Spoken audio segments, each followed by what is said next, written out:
Olá! Bem-vindos a mais uma conversa. Hoje a gente mergulha numa ideia que, olha, mexe com muita gente, vinda lá do livro Pai Rico, Pai Pobre. A ideia central é que a nossa relação com o dinheiro, sabe, é muito mais sobre a nossa cabeça, a nossa mentalidade, do que sobre a grana em si. Vamos explorar hoje o que o Kiyosaki chamou de choque de mentalidade. Basicamente, duas figuras de pai bem diferentes. Exatamente, é uma análise fascinante, né?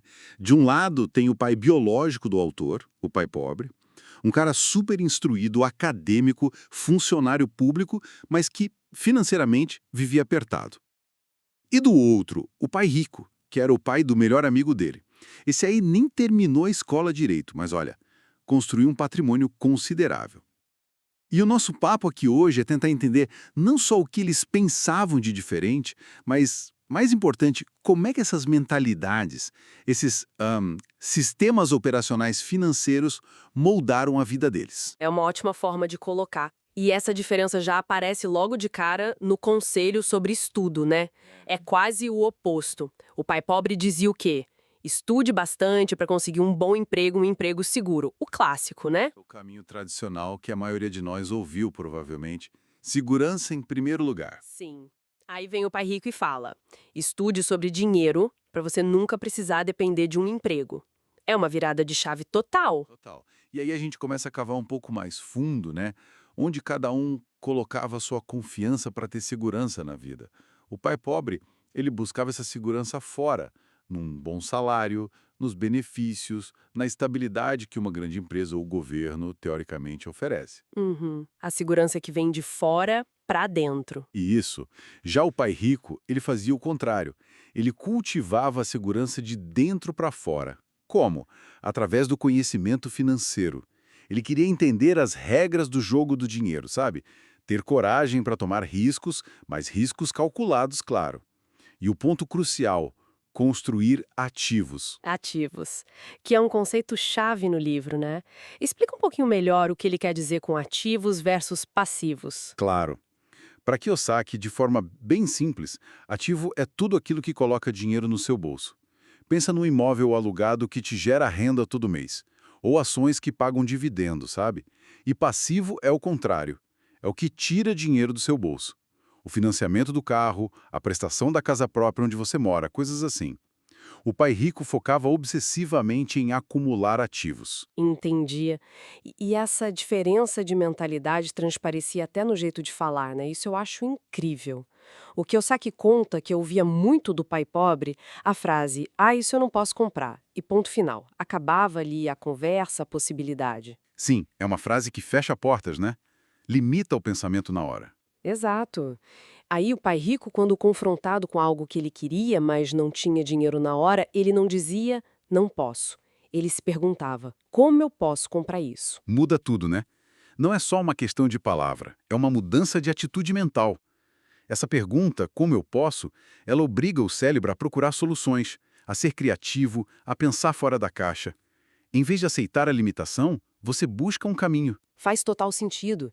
E isso me lembra outro ponto que você mencionou sobre o pai rico, a ideia de como o medo e o desejo nos manipulam financeiramente. Ah, sim, esse é um ponto central da corrida dos atos. O pai rico ensinava que a maioria das pessoas vive refém de duas emoções principais, o medo e o desejo, ou a ganância. O medo de ficar sem dinheiro, de não pagar as contas, faz a pessoa se agarrar ao emprego, mesmo que não goste, só pela segurança do salário no fim do mês. Uhum. O medo da escassez. Isso. Aí, quando o dinheiro entra, vem o desejo por coisas melhores, por conforto, por status. E a pessoa gasta.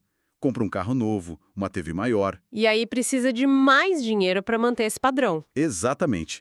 Aí trabalha mais, talvez consiga um aumento, gasta mais de novo. É um ciclo sem fim. Trabalha para ganhar, gasta tudo, fica com medo, trabalha mais. A pessoa corre, corre, mas não sai do lugar, como um hamster na rodinha. Ela não controla o dinheiro, é controlada por ele. Que descrição! É bem visual essa ideia da corrida dos ratos. Mas então, a saída que o pai rico sugere não é obrigatoriamente todo mundo ter que virar empresário ou montar um negócio, certo? Não necessariamente. é mais uma questão de adotar o que a gente poderia chamar de mentalidade de dono das próprias finanças. Mentalidade de dono, gostei disso. É. Não importa se você é empregado, autônomo, servidor público. A questão é, você está tratando suas finanças pessoais como um negócio. Você está no controle. Significa assumir a responsabilidade pela sua segurança financeira, não delegar isso para a empresa ou para o governo. Pensar a longo prazo, entender para onde vai cada centavo. E principalmente direcionar uma parte do que ganha para quê? Para construir aquela coluna de ativos que falamos.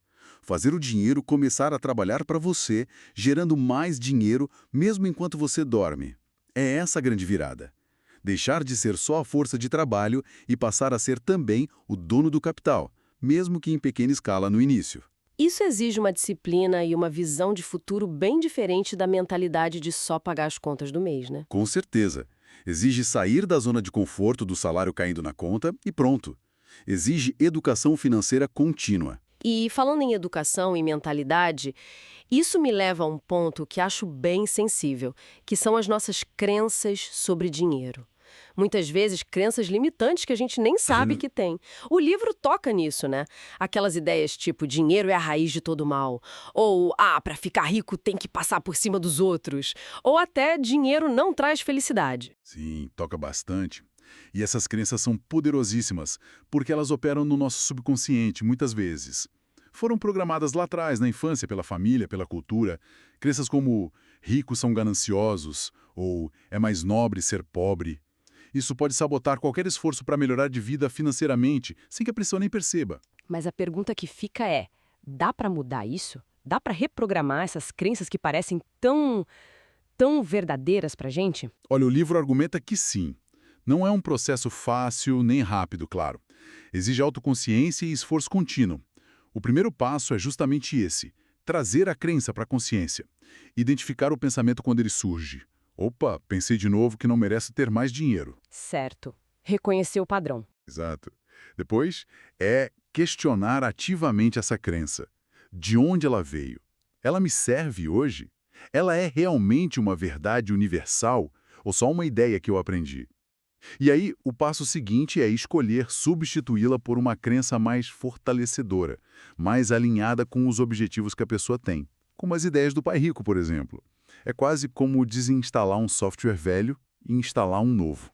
Uma atualização de software mental. É uma boa analogia. É por aí. É um trabalho interno de reescrita mesmo. Começa no pensamento para depois se refletir nas ações e nos resultados. Entendi. Então, voltando ao nosso tema central, o choque de mentalidades, no fundo não é sobre ter ou não ter um diploma na parede, né? É muito mais sobre qual programa mental a gente roda quando o assunto é dinheiro, finanças, construção de patrimônio. A diferença está na educação financeira prática, aplicada à vida. Perfeito. Não é uma crítica à educação formal, de forma alguma. O próprio pai pobre era um exemplo de sucesso acadêmico. A questão é que a educação formal tradicional geralmente não ensina a lidar com o dinheiro. Ela te prepara para ser um bom empregado, talvez, mas não necessariamente para ser financeiramente independente ou próspero. Essa é outra matéria, que precisa ser aprendida em outro lugar, muitas vezes na prática, ou com mentores como o Kiyosaki teve. Faz muito sentido. A escola ensina a trabalhar pelo dinheiro, mas não ensina como fazer o dinheiro trabalhar para a gente. Exatamente. E aí, para a gente ir fechando o nosso papo, a reflexão final que o livro deixa, e que eu acho que vale para todo mundo pensar, é bem direta, né? Qual caminho você escolhe seguir? Qual mentalidade você vai alimentar?